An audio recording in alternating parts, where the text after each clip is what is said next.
جی امام شافعی کے نزدیک 3 طلاقیں ایک ہوتی ہیں، حالانکہ ہیں ہی نہیں۔ چاروں ائمہ کے نزدیک، امام اعظم، امام شافعی، امام مالک، امام احمد بن حنبل، سب کے نزدیک 3 طلاقیں 3 ہی ہوتی ہیں۔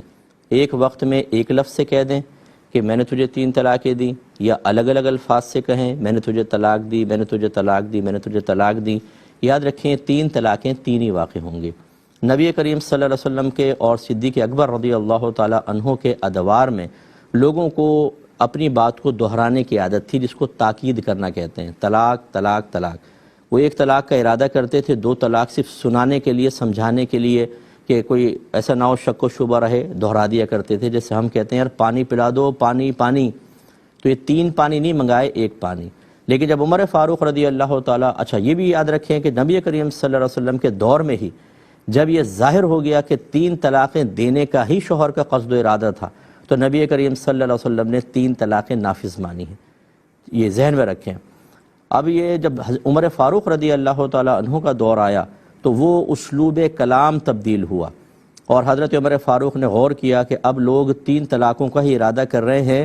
تاکید زیادہ نہیں کرتے ہیں، تو لہٰذا آپ نے پھر حکم دیا کہ ہم 3 طلاقوں کو 3 مانیں گے، اور تمام جو اس وقت صحابہ اس پہ متفق ہوئے۔ اب جب ایک مجتہد صحابی نے یہ فیصلہ فرمایا، اور مجتہد کو اجازت ہوتی ہے کہ وہ لوگوں کی کیفیات، ان کے ذم عرف، ان کے ماحول، ان کی ذہنی کیفیات کے مطابق فتوے کو تبدیل کرتا رہتا ہے، کر سکتا ہے۔ جیسے ہم بھی، آپ کو کتنی چیزیں جو ہیں وہ پرانی، اس کو ہم کہتے ہیں، جیسے الکوہل کا استعمال منع کیا ایک زمانے تک علماء نے، جب یہ بہت زیادہ پھیل گیا، عموم بلوہ ہو گیا، تو اب الکوہل کا استعمال دواؤں میں، بعض غذاؤں کے اندر جائز قرار دے دیا، ایسی اسپرٹ کا پالش وغیرہ میں جائز قرار دے دیا۔ یہ بھی معاملہ اسی طرح کا تھا، یہ ایسا نہیں ہے کہ کوئی صراحتاً قرآن کے حکم کو بدل دیا، بلکہ یہ تو موقفی عربوں کے اسلوب کلام پر تھا۔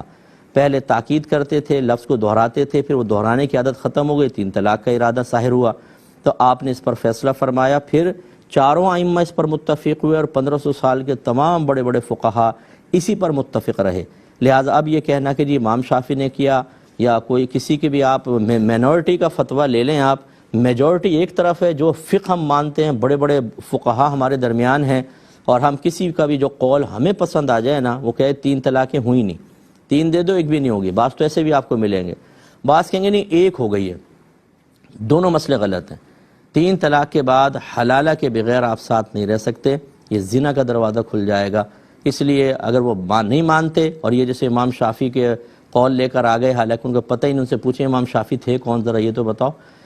تو ان لوگوں کے، اس طرح کے لوگوں کا بھی بائک آؤٹ کریں، اور جو 3 طلاق کے بعد اپنی زوجہ کو لے کے گھر میں رہ جائے، اس سے بھی آپ بالکل بائک آؤٹ کریں، اور ان سے میل جول ترک کرنا آپ پہ لازم ہوگا۔